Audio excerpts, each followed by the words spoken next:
ಪ್ರೀತಿಯ ವಿದ್ಯಾರ್ಥಿಗಳೇ, 8ನೇ ತರಗತಿ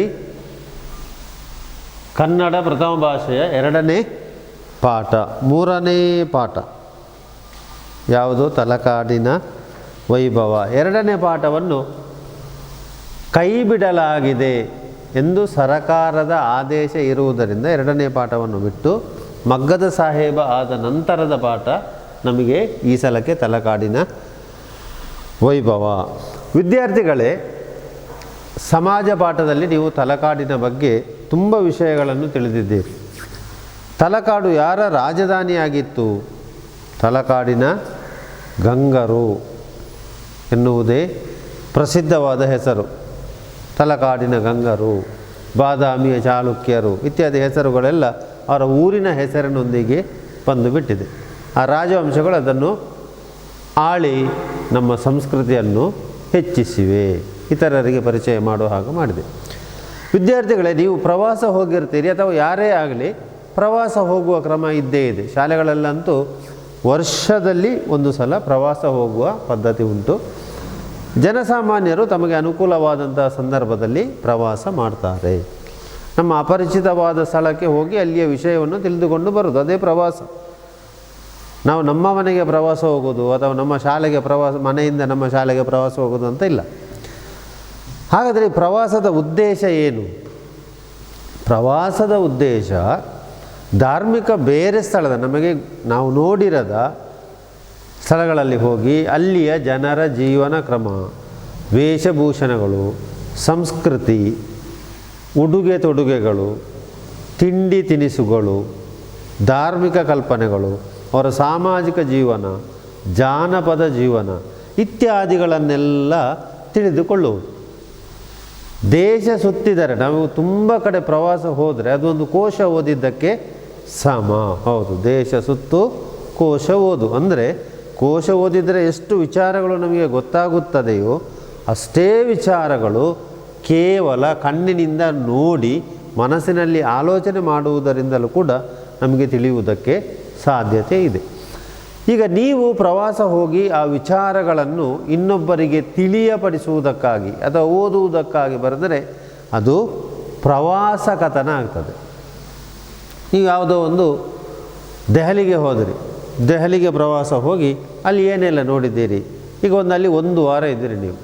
ಆ 1 ವಾರದಲ್ಲಿ ಎಲ್ಲಿಗೆ ಯಾವ ಸಮಯದಲ್ಲಿ ನೀವು ನಿಮ್ಮ ಊರಿನಿಂದ ಹೊರಟ್ರಿ, ಅಲ್ಲಿ ಯಾವಾಗ ಬಿಟ್ಟಿದ್ದೀರಿ, ಹೋಗುವಾಗ ದಾರಿಯಲ್ಲೆಲ್ಲ ಎಲ್ಲಿ ಏನೇನು ನೋಡಿಕೊಂಡ್ರಿ, ಎಲ್ಲಿ ಟಿಫಿನ್ ಮಾಡಿದಿರಿ, ಊಟ ಮಾಡಿದಿರಿ ಇತ್ಯಾದಿ ವಿವರಗಳನ್ನು ಚಂದವಾಗಿ ಒಂದು ಗದ್ಯ ರೂಪದಲ್ಲಿ ಬರೆದಿಟ್ಟರೆ ಅದು ಪ್ರವಾಸ ಕಥನ ಇದು. ಈ ಪ್ರವಾಸ ಕಥನವು ಕೂಡ ನಮ್ಮ ಕನ್ನಡ ಸಾಹಿತ್ಯದ ಒಂದು ಭಾಗ. ಕೇವಲ ಕನ್ನಡ ಸಾಹಿತ್ಯ ಲೋಕ ಅಥವಾ ಸಾರಸ್ವತ ಲೋಕ ಅಂತ ಹೇಳಿದರೆ ಬರೀ ಗದ್ಯಗಳು ಪದ್ಯಗಳು ಇದರಿಂದ ಕೂಡಿದವುಗಳಲ್ಲ. ಅದರಲ್ಲಿ ಸಣ್ಣ ಕಥೆಗಳಿದೆ, ಜೀವನ ಚರಿತ್ರೆಗಳಿದೆ, ಆತ್ಮ ಚರಿತ್ರೆಗಳು ಇದೆ, ಹಾಗೆ ಪ್ರವಾಸ ಕಥನಗಳು ಕೂಡ ಇದೆ. ನಾವು ಹೋಗದೇ ಇರುವಂತಹ ಊರಿನ ಕೆಲವೊಂದು ವಿಚಾರಗಳನ್ನು ಇಂತಹ ಪ್ರವಾಸ ಕಥನಗಳಿಂದ ನಾವು ತಿಳಿದುಕೊಳ್ಳುವುದಕ್ಕೆ ಸಾಧ್ಯತೆ ಇದೆ. ಆದ್ದರಿಂದ ಇಂತಹ ಒಂದು ಪ್ರವಾಸ ಕಥನವನ್ನು ನಿಮಗೆ ಕೊಟ್ಟಿದ್ದಾರೆ. ಅದು ಗಂಗರ ರಾಜಧಾನಿಯಾದಂತಹ ತಲಕಾಡಿನ ಬಗ್ಗೆ. ಆದ್ದರಿಂದ ಪಾಠದ ಹೆಸರೇ ಹೇಳುವ ಹಾಗೆ ನಾವೀಗ ನೋಡಲಿಕ್ಕಿರುವುದು ವೈಭವ. ಯಾವುದರ ವೈಭವ? ಗಂಗರ ರಾಜಧಾನಿಯಾದ ತಲಕಾಡಿನ ವೈಭವ ಎನ್ನುವ ಪಾಠದಲ್ಲಿ ಲೇಖಕರು ಹಿರೇಮಲ್ಲೂರು ಈಶ್ವರನ್ ಇವರು ನಮಗೆ ಅನೇಕ ವಿಚಾರಗಳನ್ನು ತಿಳಿಸ್ತಾರೆ. ಪ್ರಥಮವಾಗಿ ಹಿರೇಮಲ್ಲೂರು ಈಶ್ವರನ್ ಎನ್ನುವವರ ಬಗ್ಗೆ ಲೇಖಕರ ಪರಿಚಯವನ್ನು ನಾವು ಈ ಪಾಠದ ಕೊನೆಗೆ ಅಭ್ಯಾಸ ಮಾಡುವ. ಆದರೆ ಲೇಖಕರು ಯಾವ ಊರಿನವರು ಎನ್ನುವುದನ್ನು ಮಾತ್ರ ಈಗ ನಾವು ಸ್ವಲ್ಪ ನೋಡುವ. ಹಿರೇಮಲ್ಲೂರು ಈಶ್ವರನ್ ಎನ್ನುವರು ಹಾವೇರಿ ಜಿಲ್ಲೆಯ ಶಿಗ್ಗಾವಿ ತಾಲೂಕಿನ ಹಿರೇಮಲ್ಲೂರು ಊರಿನವರು. ಹಾವೇರಿ ಜಿಲ್ಲೆಯ ಶಿಗ್ಗಾವಿ ತಾಲೂಕಿನವರು. ಯಾರು? ಈ ಪಾಠದ ಲೇಖಕರ ಹೆಸರು ಹಿರೇಮಲ್ಲೂರು ಈಶ್ವರನ್. ಹಿರೇಮಲ್ಲೂರು ಈಶ್ವರನ್.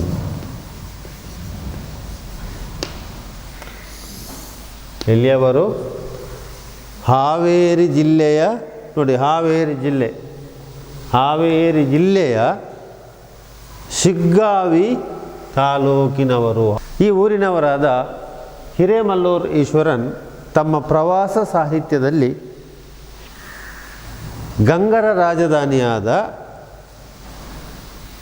ತಲಕಾಡಿನ ಬಗ್ಗೆ ವಿವರಿಸುತ್ತಾರೆ. ನೋಡಿ, ಇಲ್ಲಿ ಮೈಸೂರು ಮತ್ತು ಚಾಮರಾಜನಗರ ಇವೆರಡರ ಮಧ್ಯದಲ್ಲಿ ಬಾರ್ಡರಲ್ಲಿ ಇರುವಂತಹ ತಲಕಾಡು.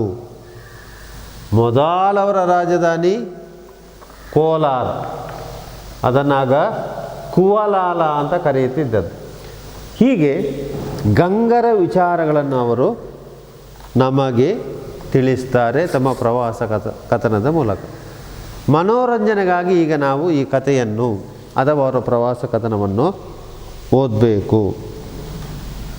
ಇವರು 350ರಿಂದ 1004ರವರೆಗೆ ರಾಜ್ಯವಾಳಿದ್ದು, ಉನ್ನತೋನ್ನತ ಬಂಡೆಗಳ ಸಹಾಯದಿಂದ ವಿಗ್ರಹಗಳು, ದೇವಸ್ಥಾನಗಳು ಇವುಗಳನ್ನೆಲ್ಲ ಕೆತ್ತಿದ್ದು. ಗಂಗರು ನಮ್ಮ ಕನ್ನಡದ ಪ್ರಥಮ ರಾಜವಂಶದವರು. ಕರ್ನಾಟಕದ ಪ್ರಥಮ ರಾಜವಂಶದವರು ಯಾರು ಅಂತ ಕೇಳಿದರೆ ಅದು ಗಂಗರು. ಈಗ ಹಿರೇಮಲ್ಲೂರು ಈಶ್ವರನ್ ಅವರು ಯಾವ ವಿಚಾರಗಳನ್ನು ನಮ್ಮಲ್ಲಿ ತಿಳಿಸುತ್ತಾರೆ ಎನ್ನುವುದಾಗಿ ನಾವು ನೋಡುವ. ಈಗ ಪ್ರವೇಶವನ್ನು ನಾನು ಹೇಳಿಯಾಗಿದೆ. ಪ್ರವೇಶದಲ್ಲಿರುವುದು ಪ್ರವಾಸ ಮಾಡುವುದರ ಉದ್ದೇಶ ಏನು, ವಿಚಾರಗಳನ್ನು ತಿಳಿದುಕೊಳ್ಳುವುದು, ಶೈಕ್ಷಣಿಕ ಮಟ್ಟವನ್ನು ಹೆಚ್ಚಿಸಿಕೊಳ್ಳುವುದು, ಧಾರ್ಮಿಕ ವಿಚಾರ, ರಾಜಕೀಯ ವಿಚಾರ, ಆ ಊರನ್ನು ಆಳಿದವರ ರಾಜವಂಶದ ಬಗ್ಗೆ ವಿಚಾರಗಳನ್ನು ತಿಳಿದುಕೊಳ್ಳುವುದು, ಇದಿಷ್ಟನ್ನು ಅವರು ಪಾಠದಲ್ಲಿ ತಿಳಿಸಿರ್ತಾರೆ. ಇನ್ನು ಈ ಪಾಠ ತಲಕಾಡಿನ ವೈಭವವನ್ನು ನಮಗೆ ಕೊಡುವುದಕ್ಕೆ, ಅಂದರೆ 8ನೇ ಕ್ಲಾಸಿನಲ್ಲಿ ನಾವು ಕನ್ನಡ ಭಾಷೆಯಲ್ಲಿ ತಿಳಿದುಕೊಳ್ಳುವುದಕ್ಕೆ ಕೊಡುವುದಕ್ಕೆ ಕಾರಣ ಏನು? ಯಾವುದಾದ್ರೂ ಒಂದು ಕಾರಣ ಇದ್ದೇ ಇರುತ್ತದೆ. ಕಾರ್ಯ ಕಾರಣ ಸಂಬಂಧ ಅಂತ ಹೇಳ್ತೇವೆ ನೋಡಿ. ಪ್ರತಿಯೊಂದು ಕಾರ್ಯಕ್ಕೂ ಒಂದು ಕಾರಣ ಉಂಟು. ಕಾರಣ ಇಲ್ಲದೆ ಯಾವ ಕೆಲಸವೂ ಆಗುವುದಿಲ್ಲ. ಆದ ಕಾರಣ ಇದನ್ನು ಕೊಡುವುದಕ್ಕೆ ಏನಿರ್ಬೋದು ಕಾರಣ ನೋಡುವ ಆಶಯ ಭಾವವನ್ನು ನೋಡಿಕೊಳ್ಳಿ. 26ನೇ ಪುಟ. ಕರ್ನಾಟಕ ಶ್ರೀಗಂಧ ಮತ್ತು ಚಂದನಗಳ ನಾಡು. ಶ್ರೀಗಂಧ ಗೊತ್ತು, ಚಂದನವೂ ಗೊತ್ತು ನಿಮಗೆ. ಕಪ್ಪು ಬಣ್ಣದಲ್ಲಿ ಇರುವಂಥದ್ದು ಚಂದನದ ಮರ ಅದು. ಅದರ ಹೆಸರು ಕೂಡ ಚಂದನದ ಮರ, ಅದರ ತಿರುಳು. ಅದರಿಂದ ಅದು ಔಷಧೀಯ ಗುಣವುಳ್ಳದ್ದು ಮತ್ತು ಕೆತ್ತನೆಗೆ ಬಳಸಿಕೊಳ್ತಾರೆ. ಚಿನ್ನದ ಖನಿ ಎಂಬ ಪ್ರತೀತಿ ಇದೆ. ಹೌದು, ಕೋಲಾರದಲ್ಲಿ ಚಿನ್ನದ ಗಣಿಯೇ ಉಂಟಮ್ಮ, ನೀವು ಕೇಳಿರ್ಬೋದು ಎಂಬ ಪ್ರತೀತಿ ಅಂತ ಹೇಳಿದರೆ ನಂಬಿಕೆ. ಚಾಲುಕ್ಯ, ಹೊಯ್ಸಳ ಮುಂತಾದ ಶೈಲಿಗಳ ದೇವಾಲಯಗಳು ಹೇರಳವಾಗಿರುವುದರಿಂದ, ಕೇರಳ ಅಲ್ಲ, ಹೇರಳ ಅಂತ ಹೇಳಿದರೆ ಯಥೇಚ್ಛ, ಸಾಕಷ್ಟು. ಹೇರಳ ಇದರ ವಿರೋಧ ಶಬ್ದ. ಹೇರಳ, ವಿರಳ, ಇದು ಹೆಚ್ಚು, ಇದು ಕಡಿಮೆ ಅಂತ ಅರ್ಥ. ಹೇರಳವಾಗಿರುವುದರಿಂದ ಕರ್ನಾಟಕ ದೇವಾಲಯಗಳ ನಾಡೂ ಹೌದು, ಗಂಧದ ಗುಡಿಯೂ ಹೌದು, ಕನ್ನಡ ಗುಡಿಯೂ ಹೌದು, ಹಾಗೆಯೇ ದೇವಾಲಯಗಳ ನಾಡೂ ಹೌದು. ಆದರೆ ಒಟ್ಟಿನಲ್ಲಿ ಕ್ವಿಜ್ಜಿಗೆಲ್ಲ ಪ್ರಶ್ನೆ ಕೇಳುವಾಗ ದೇವರ ನಾಡು ಎಂದು ಹೆಸರಾದ ರಾಜ್ಯ ಯಾವುದು? ಕೇರಳ, ದೇವರ ರಾಜ್ಯ ಅಂತ ಹೆಸರು. ಆದರೆ ಕರ್ನಾಟಕದಲ್ಲೂ ಕೂಡ ಲೇಖಕರು ಹಾಗೆ ಹೇಳಿದ್ದಾರೆ. ಯಾಕಂತ ಹೇಳಿದರೆ ಈ ರಾಜವಂಶದವರು ಅಲ್ಲಲ್ಲಿ ಕಟ್ಟಿರುವಂತಹ ಅದೆಷ್ಟೋ ದೇವಾಲಯಗಳು ಇವತ್ತಿಗೂ ಇದೆ. ಕರ್ನಾಟಕದ ತಲಕಾಡು ಪ್ರಕೃತಿ ಸೌಂದರ್ಯದಿಂದ ಕೂಡಿರುವುದರ ಜೊತೆಗೆ ರಾಜಮನೆತನಗಳ ವೈಭವಗಳನ್ನು, ದೇವಾಲಯಗಳ ಸೌಂದರ್ಯವನ್ನು ಹೊಂದಿರುವುದು ವಿಶೇಷ. ಅದರಲ್ಲೂ ಪಂಚಶಿವಾಲಯಗಳು. ಶಿವಾಲಯ, ಶಿವ ಪ್ಲಸ್ ಆಲಯ, ಶಿವಾಲಯ ಸವರ್ಣ ದೀರ್ಘ ಸಂಧಿ, ಶಿವನ ಪ್ಲಸ್ ಆಲಯ, ಶಿವಾಲಯ ತತ್ಪುರುಷ ಸಮಾಸ. ಶಿವಾಲಯಗಳು ಪಂಚಶಿವಾಲಯಗಳು. ಪಂಚ ಅಂತ ಹೇಳಿದರೆ 5. ಆಸ್ತಿಕರ ಚಿತ್ತವನ್ನು, ಆಸ್ತಿಕ ಅಂತ ಹೇಳಿದರೆ ದೇವರನ್ನು ನಂಬುವವ, ಅವ ಆಸ್ತಿಕ. ದೇವರನ್ನು ನಂಬದವ ಹೌದು ಅವ ನಾಸ್ತಿಕ ಅಲ್ಲ, ಅವ ನಾಸ್ತಿಕ. ಒಬ್ಬ ಆಸ್ತಿಕ ಮತ್ತು ನಾಸ್ತಿಕ. ನೀವು ಯಾರು? ಆಸ್ತಿಕರು.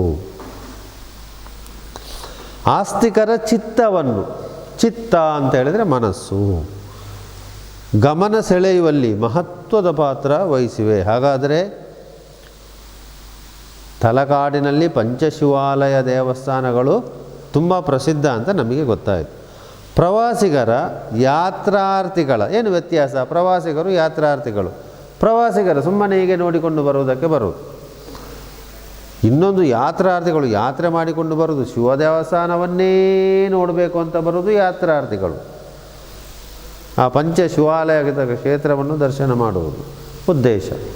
ಪ್ರವಾಸಿಗರು ಅವರು ಎಲ್ಲವನ್ನು ನೋಡಿಕೊಂಡು ಹೋಗುವುದು. ಅವರ ಉದ್ದೇಶ ಯಾವುದು? ತಲಕಾಡಿಗೊಮ್ಮೆ ಹೋಗಬೇಕು, ನೋಡಬೇಕಷ್ಟೇ. ಯಾತ್ರಾರ್ಥಿಗಳದ್ದು ಹಾಗಲ್ಲ, ದೇವಾಲಯಗಳಿಗೆ ಹೋಗಿ ಪುಣ್ಯ ಕಟ್ಟಿಕೊಳ್ಳಬೇಕು. ವಾಸ್ತುತಜ್ಞರ ಕೇಂದ್ರ ಬಿಂದು ತಲಕಾಡಿನ ಚಿತ್ರಣ. ತಜ್ಞರ ಕೇಂದ್ರ ಬಿಂದು ಯಾರು? ವಾಸ್ತುತಜ್ಞರು. ಅಲ್ಲಿಯೇ ದೇವಸ್ಥಾನವನ್ನೆಲ್ಲ ಕಟ್ಟಿದವರು. ವಾಸ್ತು ಎನ್ನುವುದು ಅವತ್ತೇ ಇತ್ತು. ವಾಸ್ತು ತಜ್ಞರ ಕೇಂದ್ರ ಬಿಂದು ತಲಕಾಡಿನ ಚಿತ್ರಣವನ್ನು ಈ ಗದ್ಯ ಭಾಗ ಒಳಗೊಂಡಿದೆ. ನೋಡು, ಹಾಗಾದರೆ ತಲಕಾಡಿನಲ್ಲಿ ಇವರು ಕಂಡಂತಹ ವಿಶೇಷತೆಗಳು ಏನು ಎನ್ನುವುದನ್ನು ಅಭ್ಯಾಸ ಮಾಡು.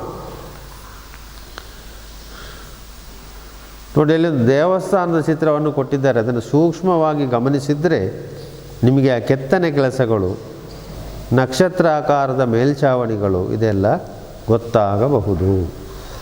1950ನೇ ಇಸವಿ ಅಕ್ಟೋಬರ್ ತಿಂಗಳು, 1950ನೇ ಇಸವಿ ಅಕ್ಟೋಬರ್ ತಿಂಗಳು ಮಂಗಳವಾರ 20ನೇ ತಾರೀಕು ಶಿವನ ಸಮುದ್ರದ ಪ್ರವಾಸಿಗರ ನಿಲ್ಮನೆಯಲ್ಲಿ ಕುಳಿತುಕೊಂಡು ಈ ದಿನದ ಪ್ರಯಾಣದ ವಿವರ ಬರೆಯುತ್ತಿದ್ದೇನೆ. ಲೇಖಕರು ಯಾವುದನ್ನು ಬರೆಯುವುದು? ಪ್ರಯಾಣದ ಅವರ ಪ್ರವಾಸದ ವಿಷಯ. ಎಲ್ಲಿ ಬರೆಯುವುದು? ಹೇಗೆ ಬರೆಯುವುದು ಅಂತ ಹೇಳಿದರೆ ನೀವು ಉತ್ತರ ಹೇಳ್ತೀರ, ಅದು ಕೈಯಲ್ಲಿ ಬರೆಯುವುದು ಅಂತ. ಹಾಗಲ್ಲ, ಇದು ಬರೆಯುವುದು ಎಲ್ಲಿ? ಬರೆಯುವುದು ಶಿವನ ಸಮುದ್ರ. 10ನೇ ತರಗತಿಯಲ್ಲಿ ಇದರ ಬಗ್ಗೆ ಬರ್ತದೆ ನಿಮಗೆ. ವಿಶ್ವೇಶ್ವರಯ್ಯ ಅವರು ಪ್ರಪ್ರಥಮವಾಗಿ ಜಲವಿದ್ಯುತ್ ಯೋಜನೆಯನ್ನು ಆರಂಭಿಸಿದಂತಹ ಜಾಗ. ಕಾವೇರಿ ನದಿಗೆ ಶಿವನ ಸಮುದ್ರ ಎಂಬಲ್ಲಿ ಡ್ಯಾಮ್ ಕಟ್ಟಿದ್ದು. ಶಿವನ ಸಮುದ್ರದ ಪ್ರವಾಸಿಗರ ನಿಲ್ಮನೆ. ಎಂಥದ್ದು? ನಿಲ್ಲುವ ಮನೆ. ಅದು ನಿಲ್ಮನೆ. ಹಾಲ್ಟ್ ಆಗುವುದು ಅಂತ ಹೇಳ್ತಾರಲ್ಲ, ಅಂದರೆ ನಿಲ್ಲುವ ಮನೆ, ನಿಲ್ಮನೆ ಅಂತ ಹೇಳಿದರೆ ತಂಗುವ ಮನೆ. ಪ್ರವಾಸಿಗರು ಅಥವಾ ಅತಿಥಿಗಳು ತಂಗುವ ಮನೆ, ನಿಲ್ಮನೆ. ಆ ನಿಲ್ಮನೆಯಲ್ಲಿ ಕುಳಿತುಕೊಂಡು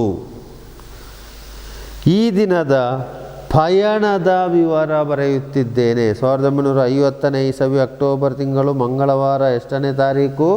20ನೇ ತಾರೀಕು. ಅವರ ಪಯಣದ ವಿವರವನ್ನು ಬರೀತಾ ಇದ್ದಾರೆ. ಉದಾಹರಣೆಗೆ ತತ್ಸಮ ತದ್ಭವ. ಪ್ರಯಾಣ ತತ್ಸಮ, ಪ್ರಯಾಣ ತತ್ಸಮ, ಪಯಣ ತದ್ಭವ. ಪ್ರಯಾಣ ತದ್ಭವ ಇದನ್ನು ನಾವು ತೆಗೆಯುವ. ಲೇಖಕರ ಊರು ನಿಮಗೆ ಗೊತ್ತಾಯಿತು. ಹಾವೇರಿ ಜಿಲ್ಲೆ, ಕೋಲಾರ, ತಲಕಾಡು. ನಂತರ ಅವರ ಗಂಗರ ಮುಂಚಿನ ರಾಜಧಾನಿ ಕೋಲಾರ, ಅಥವಾ ಇದರ ಇನ್ನೊಂದು ಹೆಸರು ಕುವಲಾಲ. ಪ್ರಯಾಣ ತತ್ಸಮ, ಪಯಣ ತದ್ಭವ. ಈಗ ಅವರು ಅದನ್ನು ಬರೆಯುತ್ತಾ ಇದ್ದಾರೆ. ಈಗ ರಾತ್ರಿ ಅಂದರೆ ಅವರು ಬರೆಯುವಂತಹ ಈ ಮಂಗಳವಾರ 20ನೇ ತಾರೀಕು 1950ನೇ ಇಸವಿಯಲ್ಲಿ, ಆಗ ರಾತ್ರಿ ಗಂಟೆ ಎಷ್ಟು? 12. ಈಗ ರಾತ್ರಿ 12 ಹೊಡೆಯುವುದು ಅಂತ ಹೇಳಿದರೆ, ಮೊದಲೆಲ್ಲ ಗಂಟೆ ಇತ್ತು, ಗೋಡೆ ಗಡಿಯಾರ ಅಂತ. ಅದರಲ್ಲಿ ಒಂದು ಲೋಲಕದ ಹಾಗೆ ಆಚೆ ಈಚೆ ಹೋಗುವಂಥ ಒಂದು ಲೋಲಕ ಇತ್ತು. ಅದು 12 ಗಂಟೆಗೂ 12 ಸಲ ಟೈ ಟೈ ಟೈ ಎನ್ನುವಂಥ ಶಬ್ದ. 1 ಗಂಟೆ ಆಗುವಾಗ 1, 2 ಗಂಟೆಗೆ 2 ಹಾಗೆ. ಇಲ್ಲಿ ಅಂಥದ್ದೇ ಗಡಿಯಾರ 12 ಸಲ 12 ಹೊಡೆದು 15 ನಿಮಿಷವಾಗಿದೆ. ಅಂದರೆ 12 ಗಂಟೆ. 12 ಹೊಡೆದು 15 ನಿಮಿಷ, 12 ಆಗಿದೆ. ಸುತ್ತಣ ಲೋಕವೆಲ್ಲ, ಸುತ್ತಣ ಅಂದರೆ ಸುತ್ತಲಿನ, ಲೋಕ ಎಲ್ಲ ಅಂದರೆ ಸುತ್ತಲಿನ ಇಡೀ ಪ್ರಪಂಚ, ಆ ಪ್ರದೇಶ. ಲೋಕ ತತ್ಸಮ, ಲೋಕ ತತ್ಸಮ, ಲೋಗ ತದ್ಭವ, ಲೋಗ ಇದು ತದ್ಭವ, ಲೋಕ ತತ್ಸಮ. ಲೋಕವೆಲ್ಲ ಮಲಗಿಕೊಂಡಿದೆ, ಮಲಗಿಕೊಂಡದ್ದಲ್ಲ ಮಲಗಿದೆ. ಎಲ್ಲರಿಗೂ ಗಾಢ ನಿದ್ರೆ, ಯಾರಿಗೂ ಎಚ್ಚರ ಇಲ್ಲ. ಯಾಕೆ? ರಾತ್ರಿ 12 ಆಗಿದೆ. ನನ್ನ ಬಳಿ ಯಾರು? ಈಶ್ವರನ್, ಹಿರೇಮಲ್ಲೂರು ಈಶ್ವರನ್ ಅವರ ಬಳಿ. ಬಳಿ ಅಂತ ಹೇಳಿದರೆ ಹತ್ತಿರ. ಈ ಬಳಿ, ಈ ತಂಗು ಮನೆಯಲ್ಲಿ, ನನ್ನ ಬಳಿ ಈ ತಂಗು ಮನೆಯಲ್ಲಿ, ನಿಲ್ಮನೆಯಲ್ಲಿ ನನ್ನ ಗೆಳೆಯರು, ಲೇಖಕರ ಗೆಳೆಯರು, ಕನ್ನಡದ ಯಾತ್ರಿಕರು ಮಲಗಿಕೊಂಡಿದ್ದಾರೆ. ನನ್ನ ಗೆಳೆಯರು, ಹಿರೇಮಲ್ಲೂರು ಈಶ್ವರನ್ನವರ ಗೆಳೆಯರು ಮತ್ತು ಕನ್ನಡದ ಯಾತ್ರಿಕರು, ಅಲ್ಲಿಗೆ ಪ್ರವಾಸ ಬಂದಂತಹ ಯಾತ್ರಿಕರು, ಅವರೆಲ್ಲರೂ ಆ ನಿಲ್ಮನೆಯಲ್ಲಿ ಮಲಗಿಕೊಂಡಿದ್ದಾರೆ.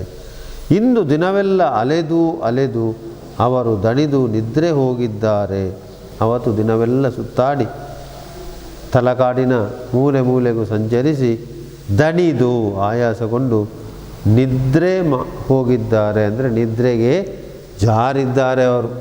ನಿದ್ರಾ ಎನ್ನುವುದು ಸಂಸ್ಕೃತ ಶಬ್ದ, ಆದ್ದರಿಂದ ಅದು ತತ್ಸಮ, ನಿದ್ರಾ. ತತ್ಸಮ ಕನ್ನಡದ ಶಬ್ದ ನಿದ್ದೆ. Very good. ಕನ್ನಡದ ಶಬ್ದ ನಿದ್ದೆ. ದಣಿದು ಆಯಾಸಗೊಂಡು ನಿದ್ರೆ ಹೋಗಿದ್ದಾರೆ ಅಂದರೆ ನಿದ್ದೆ ಮಾಡಿದ್ದಾರೆ ಎನ್ನುವಂತಹ ಅರ್ಥ. ಶಿವನ ಸಮುದ್ರವನ್ನು ಒಳ ಸೇರುವ ಮುನ್ನ ನೋಡಿ, ಅವರಿಗೆ ಫಸ್ಟಿಗೆ ಎಲ್ಲಿಗೆ ಹೋದರು? ಶಿವನ ಸಮುದ್ರವನ್ನು ಒಳ ಸೇರುವ ಮುನ್ನ. ಸಮುದ್ರದೊಳಗೆ ಹೋಗುವುದಲ್ಲ, ಶಿವನ ಸಮುದ್ರದ ಹತ್ತಿರ ಬರುವಾಗ ಬಾಗಿಲ ಬಳಿ ನಿಂತ ಸುಬ್ರಹ್ಮಣ್ಯಂ ನಮ್ಮನ್ನು ವಿಶ್ವಾಸದಿಂದ ಸ್ವಾಗತಿಸಿದರು. ಇವರ ಮಿತ್ರರವರು ಯಾರು? ಸುಬ್ರಹ್ಮಣ್ಯಂ. ಅವರು ಇವರಿಗಾಗಿ ಕಾಯ್ತಾ ಇದ್ದರು, ಲೇಖಕರಿಗಾಗಿ. ಅವರೆಲ್ಲ ಬರ್ತಾರೆ, ಅವರಿಗೆಲ್ಲ ತಲಕಾಡನ್ನು ತೋರಿಸಬೇಕು, ಅಲ್ಲಿಯ ವೈಭವವನ್ನು ಅವರು ಕಣ್ತುಂಬಿಕೊಳ್ಬೇಕು ಎನ್ನುವ ದೃಷ್ಟಿಯಿಂದ ಅವರು ಅಲ್ಲಿ ಇವರನ್ನು ಹೇಗೆ ಸ್ವಾಗತಿಸಿದರು? ವಿಶ್ವಾಸದಿಂದ. ವಿಶ್ವಾಸ ವಿರೋಧ ಪದ ಆ ಸೇರಿಸಿದರೆ ಆಯ್ತದು ಅವಿಶ್ವಾಸ. ಅಂದರೆ ವಿಶ್ವಾಸವಿಟ್ಟು ಅಂದರೆ ಏನು? ಖಂಡಿತ ಬರ್ತಾರೆ ಅವರು, ಬರದೇ ಇರಲಿಕ್ಕೆ ಸಾಧ್ಯವೇ ಇಲ್ಲ ಎನ್ನುವಂತಹ ವಿಶ್ವಾಸದಿಂದ ಅವರು ಇವರನ್ನು ಸ್ವಾಗತಿಸಿದರು, ಸ್ವಾಗತ ಮಾಡಿದರು. ನಿಲ್ಮನೆಯನ್ನು ಕೂಡಲೇ ಖಾಲಿ ಮಾಡಿಸಿದರು. ನಿಲ್ಮನೆ ಅವರು ಹಾಲ್ಟ್ ಆದಂತಹ ಪ್ರದೇಶವನ್ನು ಕೂಡಲೇ ಖಾಲಿ ಮಾಡಿಸಿದರು. ಖಾಲಿ ಮಾಡಿಸಿ ಏನು ಮಾಡಿದರು? ಹಾಸಿಗೆ ಕೊಟ್ಟರು. ನಿಲ್ಮನೆಯನ್ನು ಖಾಲಿ ಮಾಡಿದರೆ, ನಿಲ್ಮನೆಯಲ್ಲಿ ಇದ್ದದ್ದು. ಈಗ ಶಿವನ ಸಮುದ್ರಕ್ಕೆ ಬಂದಿದ್ದಾರೆ. ಬಂದು ಸುಬ್ರಹ್ಮಣ್ಯಂ ಅವರ ಮನೆಯ ಹತ್ತಿರ ಬಂದಾಗ ಅವರು ಆ ರೂಮನ್ನೆಲ್ಲ ಖಾಲಿ ಮಾಡಿಸಿ ಅವರ ಹಾಸಿಗೆಯನ್ನು ಹಾಸಿಕೊಟ್ಟರು. ಅವರದ್ದು ಅಂತೇಳಿದರೆ ನಿಲ್ಮನೆಯಲ್ಲಿದ್ದಂಥ ಲೇಖಕರ ಹಾಸಿಗೆಯನ್ನು ಸುಬ್ರಹ್ಮಣ್ಯಂ ಅವರ ಮನೆಗೆ ತಂದು ಅದನ್ನು ಹಾಸಿಕೊಟ್ಟದ್ದು ಕೂಡ ಅವರೇ. ನೋಡಿ, ಅತಿಥಿ ದೇವೋ ಭವ. ಊಟ ಉಪಚಾರದ ಬಗೆಗೆ ಕೇಳಿದರು. ಊಟ ಉಪಚಾರ ಜೋಡು ನುಡಿ ಅಥವಾ ಜೋಡಿ ಪದ. ಊಟ ಉಪಚಾರ, ಊಟ ಉಪಚಾರದ ಬಗೆಗೆ ಕೇಳಿದ್ದಾರೆ. ಅಂದರೆ ಊಟ ಆಯಿತಾ, ಊಟ ಆಗಲಿಲ್ವಾ, ಊಟ ಮಾಡ್ತೀರಾ ಅಂತ ಕೇಳೋದು. ಕೊನೆಗೆ ಹೋಗುವಾಗ ಗುಡ್ ನೈಟ್ ಅಂದರು. ಆ ರೂಮಲ್ಲಿ ಅವರನ್ನು, ಅವರ ಮನೆಯಲ್ಲಿ, ಅವರದ್ದೇ ಅದು ಮನೆ, ಅವರು ವಾಸವಾಗಿರುವ ಮನೆ ಬೇರೆ. ಹೀಗೆ ಅವರಿಗೆ ಕೊಠಡಿಯನ್ನು ಕೊಟ್ಟು ಹೋಗಿ ಅವರಿನ್ನು ಅವರ ಮನೆಗೆ ಹೋಗುವಾಗ ಇವರಿಗೆ ಅಂತ ಹೇಳಿದರು? ಗುಡ್ ನೈಟ್, ಶುಭರಾತ್ರಿ ಅಂತ ಹೇಳಿದರು. ಸುಬ್ರಹ್ಮಣ್ಯಂ ನೌಕರರೇನೋ ಅಹುದು. ಸುಬ್ರಹ್ಮಣ್ಯಂ ನೌಕರನೇನೋ ಅಹುದು. ಸುಬ್ರಹ್ಮಣ್ಯಂ ಇವರ ಮಿತ್ರ, ಆದರೆ ಇವರು ನೌಕರ. ಎಂಥ ನೌಕರ? ಪ್ರವಾಸಿಗರು ಬಂದರೆ ಪ್ರವಾಸಿ ಟೂರಿಸಮ್ ಡಿಪಾರ್ಟ್ಮೆಂಟಲ್ಲಿ ಅವರು ಎಂಪ್ಲಾಯಿ, ಉದ್ಯೋಗಸ್ಥರು. ಅವರೆಲ್ಲ ಇವರಿಗೆ ವ್ಯವಸ್ಥೆ ಮಾಡಿ ಊಟ ಉಪಚಾರದ ಬಗ್ಗೆ ಕೇಳಿ ಸುಬ್ರಹ್ಮಣ್ಯಂ ಅವರು ಇವರಿಗೆ ಗುಡ್ ನೈಟ್, ಶುಭರಾತ್ರಿ ಹೇಳಿ ಅವರು ಹೋದರು. ಲೇಖಕರು ಹೇಳ್ತಾರೆ, ಸುಬ್ರಹ್ಮಣ್ಯಂ ನೌಕರರೇನೋ ಅಹುದು. ನೌಕರ, ಉದ್ಯೋಗಿ, ಅಹುದು. ಆದರೆ ಅವರಿತ್ತ ಸ್ವಾಗತ ಅಂದರೆ ಅವರು ಮಾಡಿದಂತಹ ಸ್ವಾಗತ, ಲೇಖಕರನ್ನು ಮತ್ತು ಮಿತ್ರರನ್ನು ಸ್ವಾಗತಿಸಿದಂತಹ ರೀತಿ, ವಿಶ್ವಾಸದ ನುಡಿ, ಮಾತು ಬೆಣ್ಣೆ ಹಾಗೆ, ಅಷ್ಟು ನಯ ವಿನಯ. ನೆನೆದರೆ ನಾವು ಸುಬ್ರಹ್ಮಣ್ಯನಿಗಿಂತ ಸಣ್ಣವರು ಎನ್ನುವಲ್ಲಿ ಸಂದೇಹವಿಲ್ಲ. ಸಣ್ಣವರು, ನಾವು ಸಣ್ಣವರು. ಹಾಗಾದರೆ ಯಾರು ದೊಡ್ಡವರು? ಸುಬ್ರಹ್ಮಣ್ಯಂ ದೊಡ್ಡವರು, ಸಣ್ಣವರು ದೊಡ್ಡವರು ಎನ್ನುವಲ್ಲಿ ಸಂದೇಹವಿಲ್ಲ. ಸಂದೇಹ ಅಂತ ಹೇಳಿದ್ರೆ ಅನುಮಾನ, ಅನುಮಾನವೇ ಇಲ್ಲ. ಕೆಲವರು ಎಷ್ಟೋ ಓದಿರ್ತಾರೆ, ಆದರೆ ಅವರಿಗೆ ಒಂದು ಉತ್ತಮ ರೀತಿಯಲ್ಲಿ ಮಾತಾಡೋದು ಹೇಗೆ ಅಂತ ಗೊತ್ತಿಲ್ಲ. ಕೆಲವರು ಯಾವುದೇ ಶಿಕ್ಷಣವನ್ನು ಪಡೆಯುವುದಿಲ್ಲ, ಆದರೆ ಮಾತು ಮುತ್ತಿನ ಹಾಗೆ, ನುಡಿದರೆ ಮುತ್ತಿನ ಹಾರದಂತಿರಬೇಕು, ಆ ರೀತಿ ಎಲ್ಲರೂ ಮೆಚ್ಚಬೇಕು. ಅಂತಹ ಒಂದು ವ್ಯವಸ್ಥೆ, ಅಂಥ ಒಂದು ಅಭ್ಯಾಸ ಕೆಲವರಲ್ಲಿ ಇರ್ತದೆ. ಎಷ್ಟೋ ಮಂದಿ ಇದ್ದಾರೆ. ಈಜುಬಾರದ ಪಂಡಿತ ಅಂತ ಕತೆ ನಿಮಗೆ ಗೊತ್ತುಂಟು. ದೊಡ್ಡ ಪಂಡಿತ ಸಮುದ್ರದಲ್ಲಿ ಹೋಗ್ತಾ ಇರುವಾಗ ಅನೇಕ ಜನ ಇದ್ದರು. ಒಬ್ಬ ಅನಕ್ಷರಸ್ಥ ಕೂಡ ಇದ್ದ, ಹಳ್ಳಿಯವ. ಈ ಪಂಡಿತ ಹಳ್ಳಿಯವನಲ್ಲಿ ಆಗಾಗ ನೀನೇನು ಕಲೀಲಿಲ್ಲ, ನೀನು ವೇಸ್ಟ್ ಅಂತ ಹೇಳುವ ಹಾಗೆ, ನಿನ್ನ ಜೀವನವೇ ವ್ಯರ್ಥ ಅಂತ ಹೇಳುವ ಹಾಗೆ ಅವನನ್ನು ನಿಂದಿಸಿ, ನನಗೆ ಈಜಲಿಗೆ ಗೊತ್ತುಂಟು, ಎಲ್ಲ ಗೊತ್ತುಂಟು ಅಂತ ಹಳ್ಳಿಯವ ಅದನ್ನು ಹೇಳಿದ. ನನಗೆ ಈಜು ಬರ್ತದೆ, ಬೇರೆ ಏನು ಬರೋದಿಲ್ಲ, ಬೇರೆ ಏನು ಕಲೀಲಿಲ್ಲ, ಉದ್ಯೋಗ ಗೊತ್ತು. ಆದರೆ ಈ ಪಂಡಿತ ಏನು ಮಾಡಿದ? ತನ್ನ ದೊಡ್ಡಸ್ತಿಗೆಯನ್ನೇ ಹೇಳಿದ. ಸ್ವಲ್ಪ ಮುಂದೆ ಹೋಗಬಾದರೆ ದೊಡ್ಡ ಬಿರುಗಾಳಿ ಬಂತು, ಹಡಗು ಮುಳುಗೀತು, ಏನು ಮಾಡುವುದು? ಪಂಡಿತನು ಹಳ್ಳಿಯವನು ಒಟ್ಟಿಗೆ ಬಿದ್ದರು ಸಮುದ್ರಕ್ಕೆ. ಹಳ್ಳಿಯವ, ಅವನಿಗೆ ಜೀವನದ ವಿದ್ಯೆ ಗೊತ್ತುಂಟು, ಈಜಿಕೊಂಡು ಬಂದು ದಡ ಸೇರಿದ, ಬದುಕಿದ. ನಮ್ಮ ವಿದ್ವಾಂಸರಿಗೆ ಯಾವ ಟೆಕ್ಸ್ಟ್ ಪುಸ್ತಕವೂ ಉಪಯೋಗಕ್ಕೆ ಬರಲಿಲ್ಲ, ಪಾಂಡಿತ್ಯ ಬೇಡ, ಈಜುವುದಕ್ಕೆ ಗೊತ್ತಿಲ್ಲ. ಮತ್ತು ಯಾರವರನ್ನು ತಂದು ದಡ ಸೇರಿಸಿದ್ರೆ ಅದು ವಿಷಯ ಬೇರೆ. ಅಂದರೆ ಈಜು ತಿಳಿಯದ ಪಂಡಿತ ಅಂತ ಒಂದು ಪಾಠ ಇತ್ತು ನಮಗೆ ಹಿಂದೆ. ಅಂದರೆ ಎಲ್ಲ ಗೊತ್ತುಂಟು, ಯಾವುದು ಅಗತ್ಯವಾಗಿ ಬೇಕು ಅದು ನಮಗೆ ಗೊತ್ತಿರೋದಿಲ್ಲ, ನೋಡುವುದಕ್ಕೆ ಪಂಡಿತರು. ಹಾಗೆ ಕೆಲವರು ಮಾತಾಡೋದು ಭಯಂಕರ ಮಾತಾಡ್ತಾರೆ, ಇನ್ನು ಕೆಲವರು ಏನು ಮಾತಾಡದೆ ಸುಮ್ಮನೆ ಇರ್ತಾರೆ, ನ್ಯಾಯವಿನಯದಲ್ಲಿ ವ್ಯವಹಾರ ಮಾಡ್ತಾರೆ, ಇನ್ನು ಕೆಲವು ದರ್ಪದಿಂದ ವರ್ತಿಸ್ತಾರೆ. ಆದರೆ ಸುಬ್ರಹ್ಮಣ್ಯಂ ಸಾಮಾನ್ಯ ಒಬ್ಬ ನೌಕರನಾದರೂ ಅವರಲ್ಲಿ ನಯವಿನಯ ಇತ್ತು ಎನ್ನುವುದರಲ್ಲಿ ಅನುಮಾನ ಇಲ್ಲ ಅಂತ ಲೇಖಕರು ಹೇಳ್ತಾರೆ.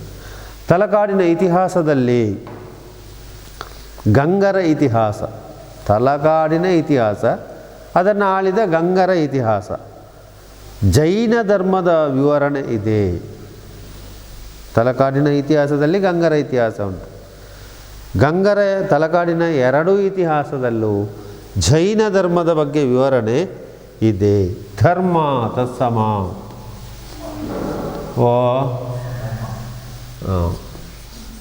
ಸರಿಯಾಗಿದೆ ಉತ್ತರ.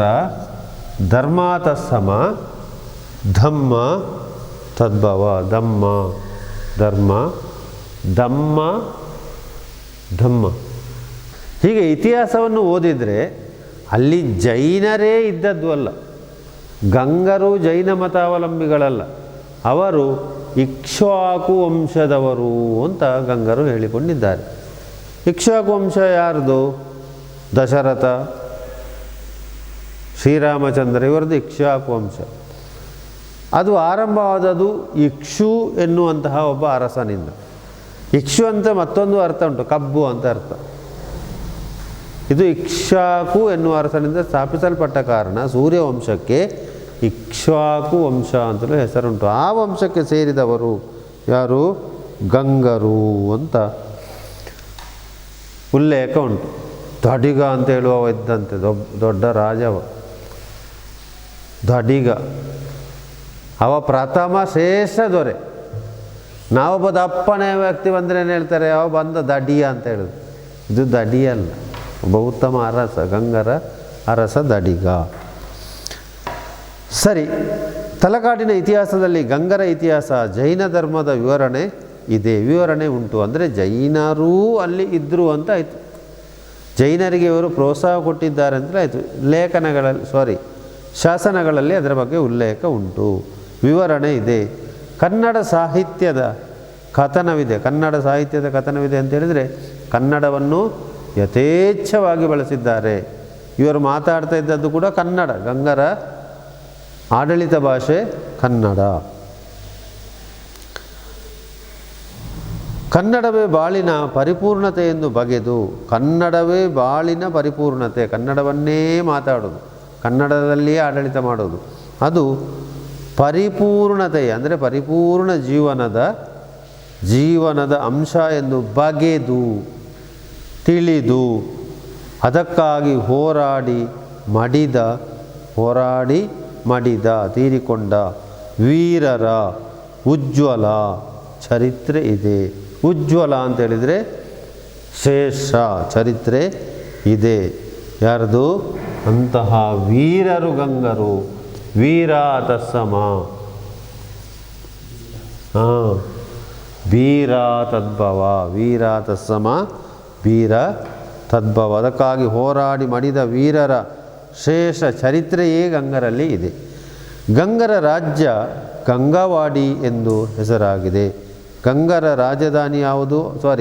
ಗಂಗರ ರಾಜ್ಯವನ್ನು ಏನಂತ ಕರೆಯುವುದು? ಅಷ್ಟು ವಿಶಾಲ ಪ್ರದೇಶವನ್ನು ಕರೆಯುವುದು ಗಂಗಾವಾಡಿ. ಅವರ ಮೊದಲ ರಾಜಧಾನಿ ಕೋಲಾರ. ಆಗ ನಾನು ತೋರಿಸಿದ್ದೇನೆ, ಕೋಲಾರ ಅವರ ಪ್ರಥಮ ರಾಜಧಾನಿ. ಸುಮಾರು ಕ್ರಿಸ್ತಶಕ 500ರ ಹೊತ್ತಿಗೆ ಕೋಲಾರದಿಂದ ಹರಿವರ್ಮ ರಾಜಧಾನಿಯನ್ನು ತಲಕಾಡಿಗೆ ತಂದನು. ಹರಿವರ್ಮ ಎನ್ನುವಂತಹ ರಾಜ ಕೋಲಾರದಿಂದ ರಾಜಧಾನಿಯನ್ನು ತಲಕಾಡಿಗೆ ತಂದನು. ಯಾರು ರಾಜಧಾನಿಯನ್ನು ಬದಲಾಯಿಸಿದಂತಹ ರಾಜ? ಹರಿವರ್ಮ. ವರ್ಮ ಅಂತ ಹೇಳಿದರೆ ಕ್ಷತ್ರಿಯ ಜಾತಿಯ ಸೂಚಕ ವರ್ಮ. ಹರಿವರ್ಮ ಎಲ್ಲಿಗೆ ತಂದವ ರಾಜಧಾನಿಯನ್ನು? ಕೋಲಾರದಿಂದ ತಲಕಾಡಿಗೆ ತಂದು ಅಲ್ಲಿಂದ ಮುಂದಕ್ಕೆ 5 ಶತಮಾನಗಳವರೆಗೆ, ಅಂದರೆ 10ನೇ ಶತಮಾನದವರೆಗೂ ಗಂಗರು ಆಳ್ವಿಕೆ ನಡೆಸಿದರು. ನೋಡಿ, ಹಾಗಾದರೆ ಗಂಗರು 5ನೇ ಶತಮಾನದಿಂದ ಮುಂದೆ 5 ಶತಮಾನಗಳವರೆಗೆ, 10ನೇ ಶತಮಾನದವರೆಗೆ, ಅಂದರೆ ಒಟ್ಟು 5 ಶತಮಾನ ರಾಜ್ಯವನ್ನು ಆಳಿದ್ದಾರೆ ಅಂತ ಹೇಳಿ. ಆದರೆ ಅವರ ರಾಜ್ಯ ಎಷ್ಟು ಶ್ರೀಮಂತವಾಗಿತ್ತು ಅಂತಲೂ ನಾವು ಆಲೋಚನೆ ಮಾಡಬೇಕು. ರಾಜ್ಯ ಇರುವಲ್ಲಿ ತನಕ ಉತ್ತಮ ಅರಸರು ಬೇಕು, ಖಜಾನೆ ತುಂಬಿರಬೇಕು, ಸೈನಿಕರು ಬೇಕು, ಆನೆ ರಥ, ಆನೆ ಸೇನೆ, ಮಂದಿ ಮಾರ್ಬಲ ಎಲ್ಲವೂ ಬೇಕು, ಪ್ರಜೆಗಳನ್ನು ಚೆನ್ನಾಗಿ ನೋಡಿಕೊಳ್ಬೇಕು. ಈ ಎಲ್ಲ ಮೇಲಿಂದ ಮೇಲೆ ಕೆಲವು ಅಂಶಗಳನ್ನು ಪರಿಶೀಲಿಸಿದಾಗ ಅವರು ಶ್ರೀಮಂತ ರಾಜಮನೆತನದವರು ಅಂತ ತಿಳಿದುಕೊಳ್ಳಬಹುದು ಎಂದು ಹೇಳುತ್ತಾ ಇವತ್ತಿನ ಕ್ಲಾಸನ್ನು ನಾವು ಮುಗಿಸುವುದಕ್ಕಿಂತ ಮೊದಲು ನಿಮ್ಮಲ್ಲಿ ಕನ್ನಡ ಪಾಯಿಂಟ್ ಪುಸ್ತಕ ಇದೆ, ನೋಟ್ಸ್ ಪುಸ್ತಕ ಅಲ್ಲ. ಅದರಲ್ಲಿ ಕೆಳಗಿನ ಪ್ರಶ್ನೆಗಳನ್ನು ಬರೆದುಕೊಂಡು ಅದಕ್ಕೆ ನಾಳೆ ಉತ್ತರ ಹೇಳಬೇಕು. ಅದನ್ನು ತೋರಿಸುವುದು ನಮ್ಮ ರೆಗ್ಯುಲರ್ ಕ್ಲಾಸ್ ಸ್ಟಾರ್ಟ್ ಆಗ್ತದೆ ನೋಡಿ. ಸರ್ಕಾರ ಈಗ ಸದ್ಯದಲ್ಲೇ ಹೇಳ್ತದೆ ಇಂಥ ದಿವಸ ಶಾಲೆ ಆರಂಭ, ಆಗ ನೀವು ಮನೆಯಿಂದ ಬರುವಾಗ ತೆಗೆದುಕೊಂಡು ಬನ್ನಿ. 1ನೇ ಪ್ರಶ್ನೆ, ಲೇಖಕರ ಪರಿಚಯವನ್ನು ಬರೀಬೇಕು. ತಲಕಾಡಿನ ವೈಭವ ಅಥವಾ ಹಿರೇಮಲ್ಲೂರು ಈಶ್ವರನಿವರ ಕವಿ ಪರಿಚಯ ಅಲ್ಲ, ಲೇಖಕರ ಪರಿಚಯವನ್ನು ಬರೆಯಿರಿ.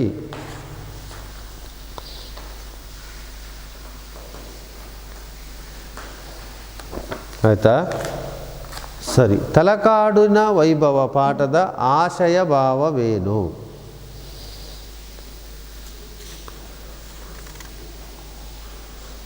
ಗಂಗರ ಮೊದಲ ರಾಜಧಾನಿ ಡ್ಯಾಶ್.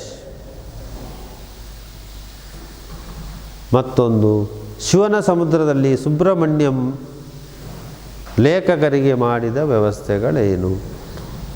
ಲೇಖಕರಿಗೆ ಮಾಡಿದ ವ್ಯವಸ್ಥೆಗಳು ಏನು?